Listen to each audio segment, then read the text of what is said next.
Hello guys! Hello Scorpio! Welcome dito sa aking channel. Kapalaran 888 Scorpio, alamin natin kung anong messages, vibration, kabay energy para sa lahat. I hope na makuha mo yung energy. I hope na makuha mo yung guidance dito na para sa'yo. Okay, heavenly signs. Okay, first card natin, Scorpio is heavenly signs. Okay. So, pa-comment sa comment section if you are resonated kasi yung heavenly signs na to, pwedeng merong mga synchronicities, maybe signals, symbols, letters, emails, chat, or mga music or songs, lyrics, or words from someone na parang magbibigay ito sa'yo ng malaking impact sa buhay mo. So, be careful kasi maraming gustong iparating sa atin ang ating universe, ang heaven, ang ating Panginoon, ang ating spiritual helpers and guides, angels or archangels na pwedeng makatulong sa atin, Scorpio. So, kailangan mong maging attentive sa mga messages na yan. Okay?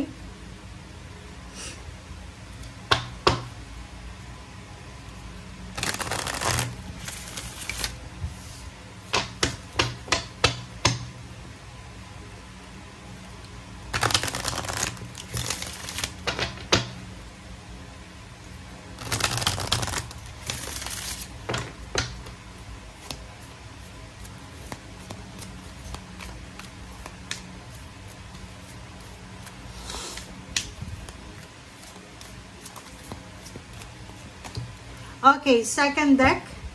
Second card natin is intention, Scorpio. Sa intention card, sinasabi ng baraha na be clear and decisive. So, sinasabi ng baraha sa'yo na kailangan mo daw maging klaro sa mga intention mo and maging decisive ka.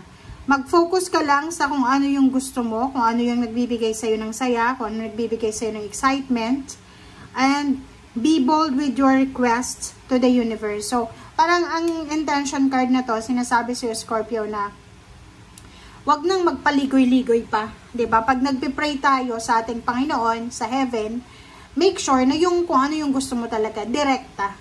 Okay? Direkta talaga na sabihin mo. Eto, Lord, gusto ko ng pera. Gusto kong makahanap ng trabaho. Eto yung trabaho ng gusto ko.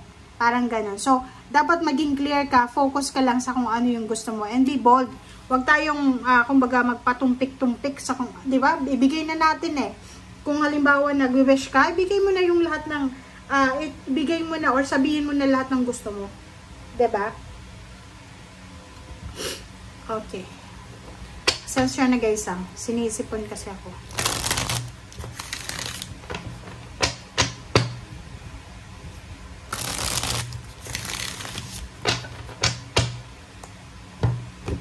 Okay, Scorpio.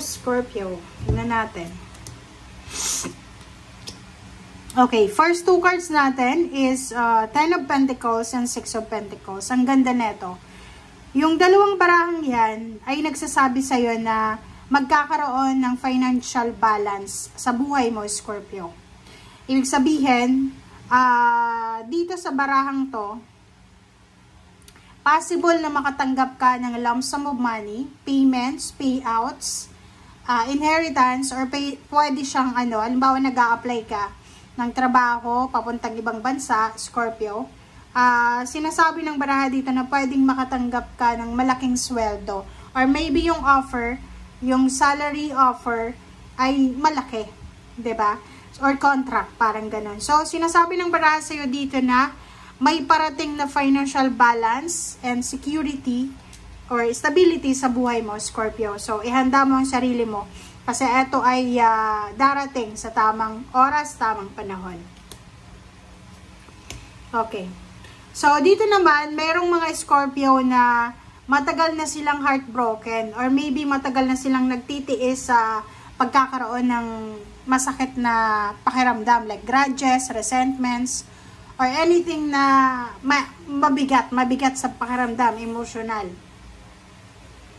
So, dito sinasabi ng baraha sa'yo na yung pain and heartaches na dala-dala mo, Scorpio, ay posibleng matapos na siya. 'Di ba? Like for example, collaboration kasi to eh. So maybe meron kang business and yung mga partner mo dyan, sobrang hindi maganda yung communication nyo, yung partnership nyo, or maybe sa trabaho, teamwork, or pwedeng, yun na nga, negosyo ang nakikita natin, or maybe mag-asawa to, magka-live-in partner, or posibleng, yun, mag-asawa nga, na siguro hindi sila magkaintindihan. Hindi sila magkaintindihan sa mga gustong-gusto nila sa buhay.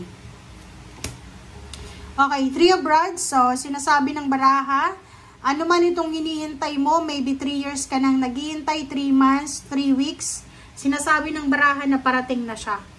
Brace yourself, prepare yourself, kasi parating na kung ano man yan na hinihintay mo. Wow! So, kung makikita mo dito, may 5 of Swords. Meron dito na give up na financial dreams, di ba? Or maybe dreams financially and then emotional dreams. So, comment down below. Scorpio, isang pangarap dito. Maybe gusto mong makapagtrabaho sa mas mataas na sweldo, magandang company, magandang trabaho sa ibang bansa or sa Pilipinas, sa city. Dito sa the star na to, ito yung pinapangarap mo talaga. This is your dreams, this is your wishes, this is your goals sa buhay. But the problem is, siguro give up mo na siya. It's because of mga nag-hold back sa'yo. Maybe yung relationship, maybe kung may anak ka, magulang, or kung ano man to nag-hold back sa'yo na parang pinipigilan ka.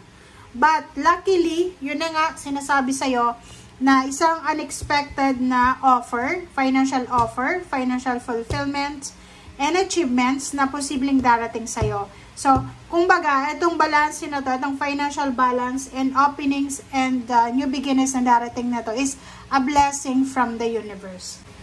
Okay? So, these 4 cards, nagsasabi sa inyo na isa sa mga give up nyo, like for example trabaho or maybe lugar or maybe relationship, ang posibleng darating yung parang kung kailan mo ibabagsak na siya or kung kailan mo siya i-let go tsaka dumating yung victory and success, parang ganon. So isang incoming Knight of Pentacles is a good news communication about financial wishes, dreams, and goals sa buhay.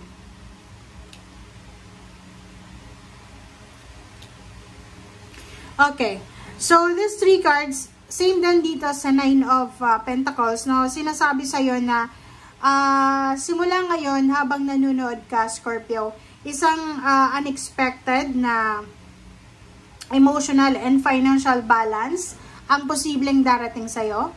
Yung mga wishes and dreams nyo sa emotion and financial ay maisa sa katuparan nyo na yan by expected man yan or unexpected. And yung 4 of Swords dito sinasabi na kung mayroon kang pinoproblema sa ngayon, especially money and emotion, huwag kang mag-alala kasi papunta ka na sa exciting part. Yung exciting part sa buhay mo is yung makakaraos ka na financially and emotionally.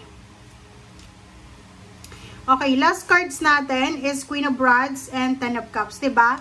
So yung ending dito, sinasabi sa'yo, Scorpio, na makukuha mo na or makakamit mo. Makukuha mo yung emotional freedom. So, ibig sabihin, siguro for several years or several decades na mayroong Scorpio dito na busy sa pagtatrabaho, busy sa pagtataguyod sa pamilya. Wala na siyang oras para maging masaya, mag-enjoy. But these 2 cards, sinasabi ng Queen of Rods and Ten of Cups na isang financial and emotional balance or emotional satisfaction, accomplishment ang posibleng darating sa buhay mo. So maybe merong homecoming, merong pupunta ng ibang bansa para magtrabaho, merong magpapatayo ng bahay, maraming plano, meron ditong lilipat ng tirahan, merong magpaparenovate ng bahay, magta-travel, basta maraming blessings ang possible na darating sa'yo. Okay? So, nakikita mo yung last card dito is Knight of Rods na sinasabi na sobrang exciting and motivating yung energy na to na pinoposes ng mga baraha. Okay? Thank you guys for watching. Bye!